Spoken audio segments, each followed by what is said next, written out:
Welcome, and thank you for joining the Q&A for my Octopus teacher with filmmaker Pippa Ehrlich and James Reed, moderated by Academy Award winners Chai Vasarhelyi and Jimmy Chin. My Octopus teacher is nominated for Best Documentary for the Academy Award and is now streaming on Netflix.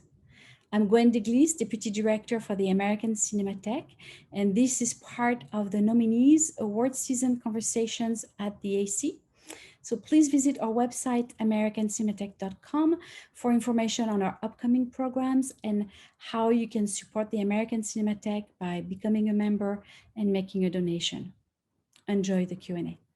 Hello, my name is Chai Vasarhelyi. And I'm Jimmy Chin. And we're we're honored to be here today and to be talking with Pippa Ehrlich and James Reed about my Octopus teacher. And thank you very much to our host, the American Cinematheque. And should we jump in? Yeah, okay. We have all kinds of questions because we love the films and are huge fans of them. Do you want to start? Sure. Okay. So just to ask like the burning question, so you guys, how did you meet Craig? And can you tell us more about how the project came about and how you all kind of collaborated to bring the film to fruition? So I think the biggest thing here is that this film was a massive collaboration with a team that's all over the world, in England, in the US, and South Africa. And I started working on the project almost exactly 4 years ago. I'd been freediving with Craig for about 6 months at that point. I was working as a marine science journalist, and I was really, really interested in the kelp forest ecosystem. And I'd gone on a dive with Craig a couple of years before, and I noticed immediately, kind of, you go into an environment with someone that you think you know well, and I could just see that he was picking up signs and animals and behaviors that I had never dreamed were possible. And I was fascinated by that. And I was also fascinated by how he could cope with the cold water and how that had become such an important part of his kind of daily practice. So 6 months into this period where we were kind of diving together every now and again, he said, I'm going to make a film. And he told me brief things about this octopus that he'd had a very magical experience with, but he hadn't gone into too much detail about it. And he sent me the treatment. And I remember I was sitting at my desk at work and I just started crying. Something in the story just resonated with me on a level that I didn't really understand. And at that point, despite the fact that we had no funding and we were going to be making the film in an attic, I quit my job, and 3 months later we started the edit, and you start off with a huge pile of hard drives. It takes a long time, even though the octopus story was so compelling. It takes time to get down to the essentials of what that is. So it was months and months of just watching rushes. And we got a cut together and we had our story down, but we tried to do a couple of interviews, but it just hadn't worked. So we'd gone with a more traditional natural history voiceover approach where Craig kind of told a story, but he was telling it from a script. And at that point, our executive producer, Ellen Windermith, managed to get the film onto the desk of James Reed, which was very, very lucky for us. Is that me? I step in. Yeah. Yeah, so it came completely, I had the sort of opposite experience of it. Came completely out of the blue for me. And like Pippa says, I was sort of minding my own business in Bristol. And then Ellen, or via her company, I think, got in touch with me and sent her a link to this film that she'd been working with some South African producers on, and sort of explained a little bit about it, and said, look, just take a look and let us know whether you want to have a chat and see if you're interested in getting involved.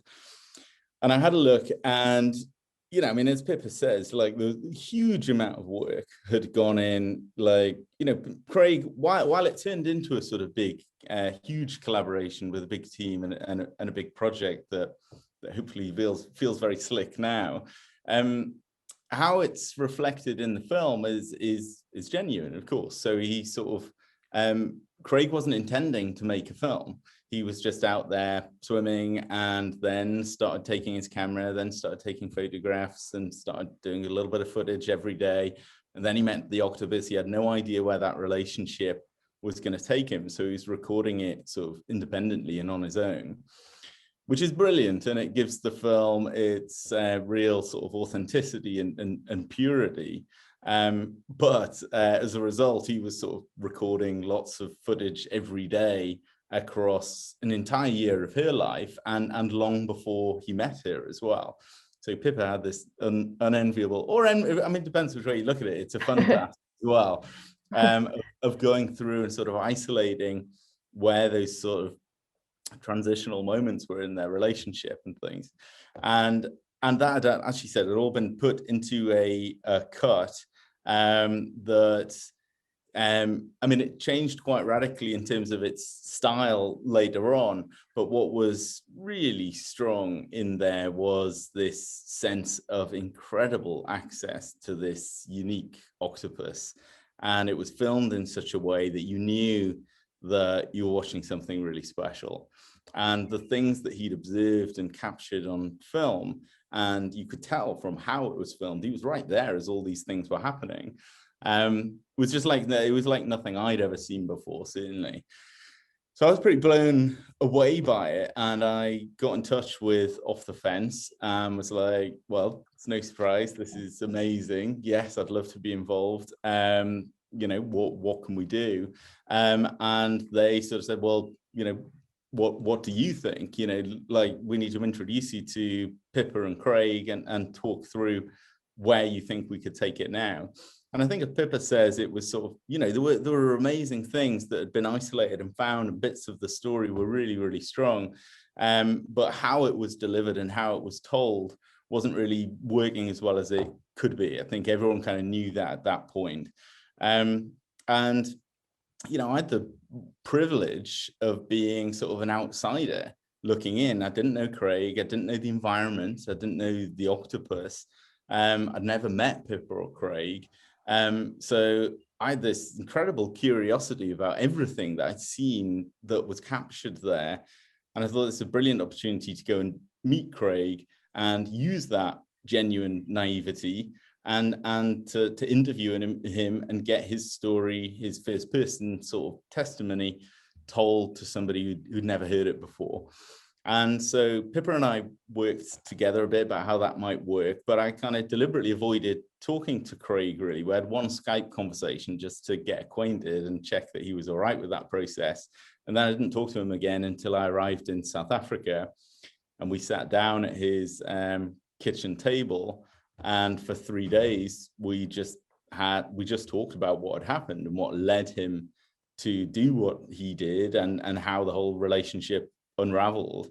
And you know, it was an incredible sort of personal experience. And it was you kind of know when you're sitting there, and like, it's moving you in so many different ways, just hearing it from him. That I think Pippa and I both came away from that situation and thought, yeah, we've just radically done something quite new and interesting to the film. And you know, loads of the story that was there originally sort of stayed true to stayed the way it was in the original cut, but we went back into the edit and we restructured the film around that conversation, and I think that just gave it that, you know, you had such incredible personal access in the footage that you were seeing, but now suddenly the way the story was told was equally personal and equally sort of unpredictable and unplanned. And it was, yeah, and from then on the film took a different sort of feel, and that's when Netflix came on board, and the rest, as they say, is Oh, it is so great to hear how this comes together, or came together. I mean, I just found it to be very profound story on many levels, and like you said, unpredictable. I think it's really, there's a lot of films about conservation and the environment, and sometimes it feels like you're being fed medicine, but this film does so many things that you would hope a film, could do around conservation and the environment. But it's so great to watch, and it just gives you a deep feeling of appreciation for the natural environment, and for just Craig's incredible sensibility. I just found it really moving, but I could go on endlessly. I guess that's so great to hear. That's very, very nice. I do, of course, I was the only times that I would pull myself out of the film, because I'm a filmmaker and a DP and a filmer, I was like, this is so incredibly shot. It's so beautiful. Can you talk a little bit about the challenges of filming? I mean, I'm assuming a lot of it is from Craig, and he's a filmmaker, so he had the eye and the kind of capacity to shoot such beautiful footage. But can you talk about some of the challenges of filming underwater in the cold? I mean, that's not an easy environment to film in. Well, I mean, one of the first things Craig said, because of course most of the octopus footage was in the can. All of her life had already been recorded by the time I came on board, but there were some things that we needed to get. We had to put Craig back into that environment, for example, because a certain amount of stuff had been self-filmed, and some shots had been caught by Roger Horrocks, our main cinematographer, but there was a lot that wasn't there yet. And Craig said right from the beginning, he wants to finish the film the way he started it, with no wetsuits and no scuba tanks. So for me, learning to shoot like that, I'd already kind of got my body to a point where I could cope with the cold, but it's a steep learning curve. And what's incredible about Craig is he's been filming animals, since he was a teenager, but he really has mastered this technique of holding his breath and diving down and following animals in the most unobtrusive way you can imagine, because if you have to be completely unobtrusive to get the kind of material that he gets. And sometimes he'll leave his camera on the seafloor, and it will be like a remote camera, which you see in the film as well. But yeah, he's so used to moving in that environment, and he can see things and pick up on things that and I think it was kind of the same with Free Solo. I imagine for you guys, you managed to make a film that felt incredible and immersive as it did, because that's kind of your second home, being on mountains. So when you final cap, yes, yeah, but so a lot of it was filmed without tanks. All of it, or just not all of it? No, there's a lot of kind of beautiful red footage. Some of the octopus stuff and some of the general shots and some of the shots of Craig were filmed by Roger Horrocks, who's an old friend of his, during the time when Craig was filming the octopus, and he started to see these incredible things. He kind of got hold of Roger, and when Roger wasn't filming in other parts of the world, he came and joined Craig in the kelp forest. So that was filmed on scuba, but everything that Craig shot, and a lot of the stuff everything that I shot as well, it was all filmed on breath hold and with no wetsuits. And I mean, there's a lot of challenges with that. First, you've got to wait for the right conditions. Sometimes the kelp forest is just murky for weeks and weeks on end. It can be really rough. When you're not wearing a wetsuit, the conditions can be perfect, but you get freezing cold after an hour and a half, and you have to leave the water, and that can be kind of sad. But what's incredible about making a film on your doorstep, which especially in the natural history world, and James can relate as someone who goes in for 3 weeks and grabs what he can under extreme pressure, we had the luxury of waiting for the right conditions. So, and that's whatever shot we needed. If we needed tiny person, giant kelp forest, we just waited for the right day, and then off we went and we got it. So that was pretty amazing, and part of the reason I think that the film looks the way it does. Wow. So you were filming a lot as well. Yeah, a fair amount. Yeah. I mean, I can't compete with Roger. So yeah. There's an interesting point where, like, so I remember first going through the rushes again when we came to go into the edit again in Bristol. And I mean, Craig's stuff is is fantastic because, but it has a really unique feel because he is a filmmaker and has been in the business for what, 20 or 30 years. I don't want to make him sound too old, but a very long time. So he knows how to frame a shot. He knows how to cover interesting behavior and things. But at the same time, he was doing all this on his own and breath-hold diving with a very small camera.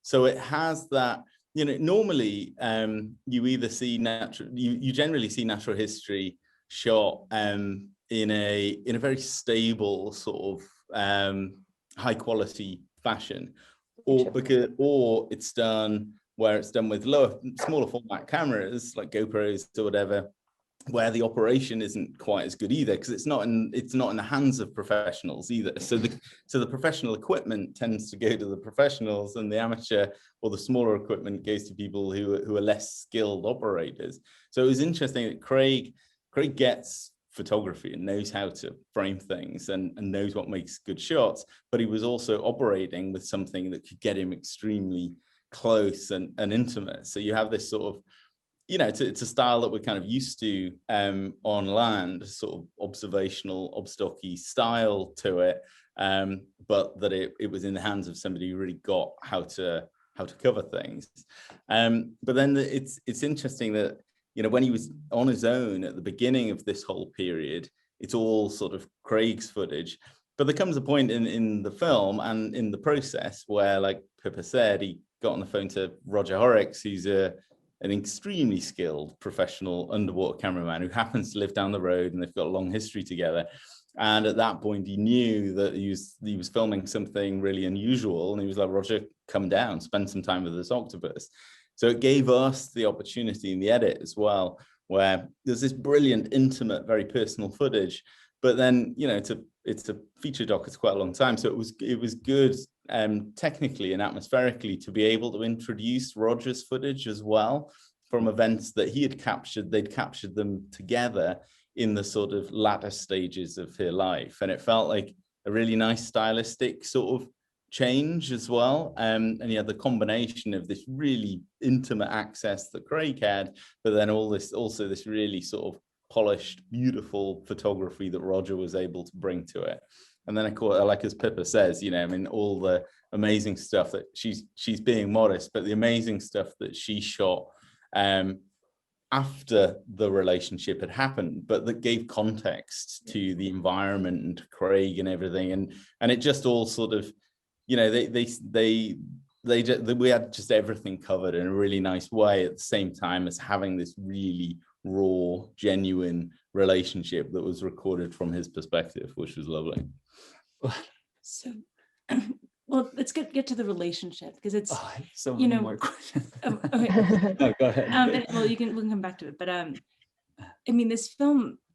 So James, as you described, like you came in kind of fresh and sat down with Craig, and this film may be called The Octopus Teacher, but it's really a film about Craig, and that's what makes it so, I don't know, compelling and universal in some way. Like, it's a love affair that transpires and what he learns about himself, and how did he react to when understanding that he was becoming the subject in the film, as opposed to the octopus becoming, it's about both of them together.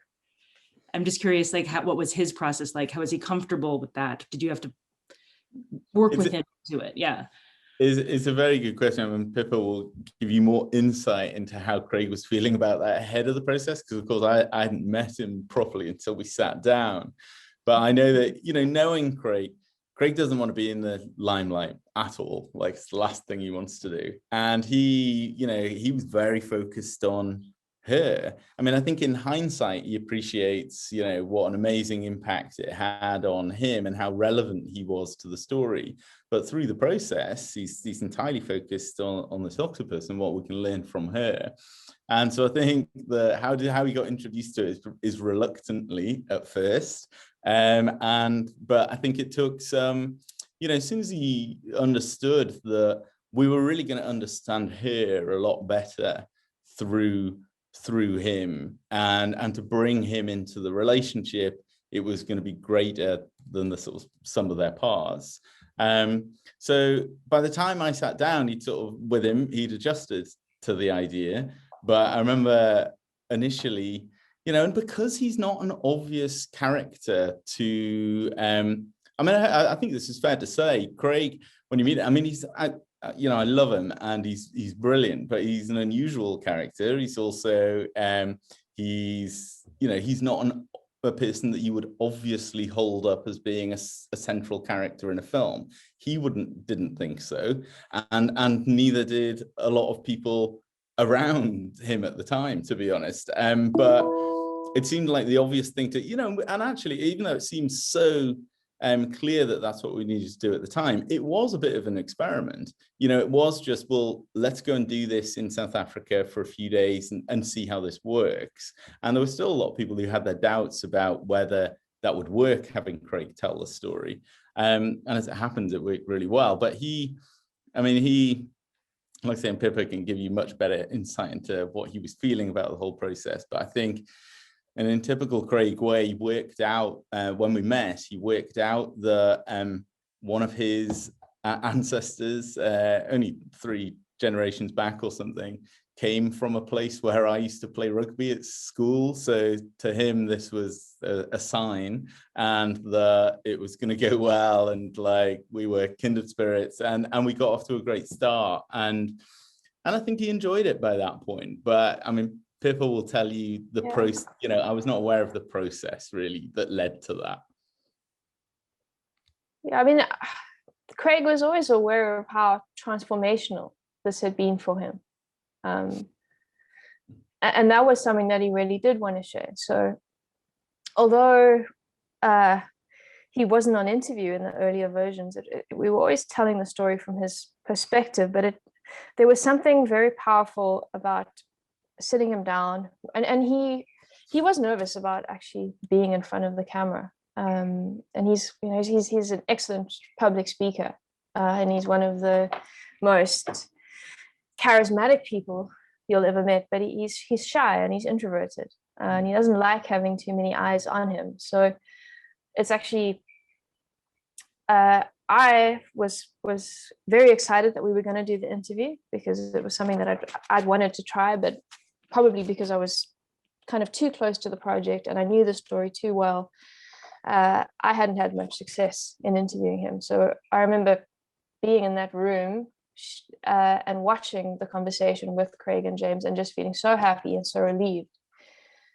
because of how he was translating on camera. And yeah, it was really powerful. And I think that's that kind of authenticity and spontaneity that comes through in the storytelling, is testament to that interview. I think it played very, very well. When I was watching it, I was starting to become conscious that he was breath holding for his filming, and just being a filmmaker, I started holding my breath just to see, because I was like, how long is he down there? Because I understood that the shots that he was getting weren't just the challenging in terms of the breath holding, but also it was clear that his capacity to track and move within that environment with like those sharks. I mean, those are, I'm assuming, very skittish animals, and he was getting so close. And so I was just aware of what the challenges were, or, you know, what it would take to be able to do that. And I thought that was really incredible. Did you, I guess, you know, one of the questions I had was like, you know, this is a film about Craig and his relationship with the octopus, and I know that you have background in conservation. How did you balance that when you were making the film, and you know, how much emphasis were you trying to put on this idea of conservation, and, and how much of it was on the narrative? I mean, is it something that you thought about? For me, it was the whole point of making the film from the beginning. And I'd worked in a conservation organization for a really long time. And I think what I'd realized very quickly is that when you approach something directly and you put the issue very upfront, it's very, very powerful and it's very important. And I'm really relieved that so many filmmakers have been able to do that so effectively. But also, I found that there were a lot of audiences that were, if that was the approach, they weren't going to be able to engage with something open-heartedly, because the environmental crisis is a terrifying thing. So I felt like we had this incredible opportunity with this film to tell a story about nature and really engage with people's hearts, and get them to think about their relationship with the natural world in a different way, without feeling guilty or feeling shut down. And this is something that we talked about back and forth, and different people had different opinions, and Craig's wife and I debated it, you know, into the early hours of the morning on many occasions. But I think, and this was something that James and I agreed on very early on, so many of the conservation messages are just embedded deeply in the story, and don't really need to be outwardly pulled apart or exposed, because there's something about the way that Craig engages with the natural world that is so profound and so different to what you normally see in a conservation film.